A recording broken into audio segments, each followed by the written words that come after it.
যে সকল কারণে অ্যান্টিবায়োটিক আগের মতো কাজ করছে না। বাংলাদেশে বহু মানুষ, বিশেষ করে নিম্ন আয়ের মানুষ, চিকিৎসকের কাছে না গিয়ে ফার্মেসিতে গিয়ে অ্যান্টিবায়োটিক কিনে সেবন করেন।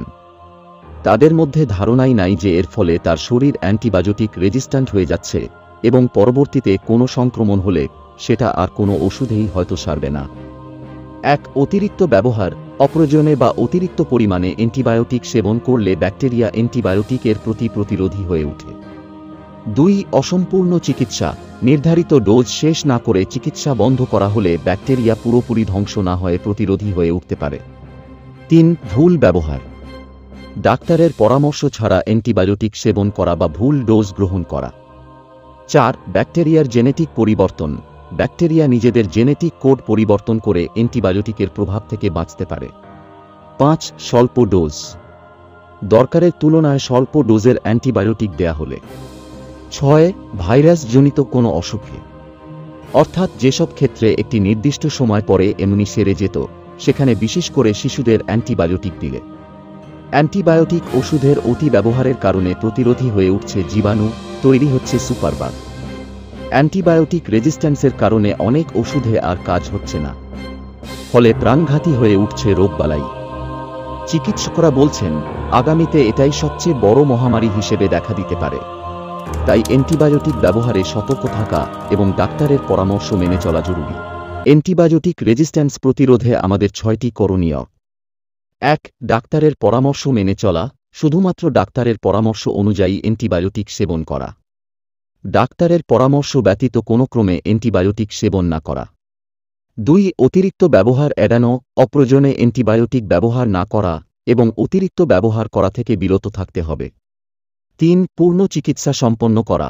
অ্যান্টিবায়োটিকের নির্ধারিত ডোজ পূর্ণ করা এবং চিকিৎসা অসম্পূর্ণ না রাখা। 4, সচেতনতা বৃদ্ধি। অ্যান্টিবায়োটিক ব্যবহার ও প্রতিরোধিতা সম্পর্কে জনসাধারণের মধ্যে সচেতনতা বাড়ানো। 5, সঠিক হাইজিন অনুশীলন। ব্যক্তিগত হাইজিন মেনে চলা এবং সংক্রমণ এড়ানো। 6, গবেষণা ও নতুন পদ্ধতির উন্নয়ন। নতুন অ্যান্টিবায়োটিক ও প্রতিরোধিতা প্রতিরোধের পদ্ধতি উন্নয়নে গবেষণা করা। এই উপায়গুলো অনুসরণ করে অ্যান্টিবায়োটিক প্রতিরোধিতা কমানো সম্ভব। তবে এই বিষয়ে আরও গবেষণা ও উন্নত পদ্ধতির প্রয়োজন রয়েছে। মানুষের জন্য শীর্ষ 5টি প্রাকৃতিক অ্যান্টিবায়োটিক। 1, রসুন। রসুনের মধ্যে অ্যালিসিন, আজোইনস এবং অ্যালিল সালফাইডের মতো অ্যান্টিমাইক্রোবিয়াল উপাদান থাকে যা বহুশত প্রতিরোধী ব্যাকটেরিয়ার বিরুদ্ধে কার্যকর। 2, মধু। মধুর মধ্যে হাইড্রোজেন পেরক্সাইড এবং মিথাইল গ্লাইঅক্সালের মতো অ্যান্টিমাইক্রোবিয়াল উপাদান থাকে যা ক্ষত নিরাময় এবং ব্যাকটেরিয়ার বিরুদ্ধে কার্যকর। 3, আদা। আদা একটি প্রাকৃতিক অ্যান্টিবায়োটিক হিসেবে পরিচিত যা বিভিন্ন ধরনের ব্যাকটেরিয়া যেমন স্ট্রেপ্টোকাস মিউট্যান্স, এন্টেরোকাস ফেকালিস, স্ট্যাফিলোকাস প্রজাতি এবং ল্যাক্টোব্যাসিলাস প্রজাতির বিরুদ্ধে কার্যকর। 4, ইচিনেসিয়া। ইচিনেসিয়া শ্বাস-প্রশ্বাসের ব্যাকটেরিয়ার বিরুদ্ধে অ্যান্টিব্যাকটেরিয়াল প্রভাব রাখে। 5, অরেগানো তেল।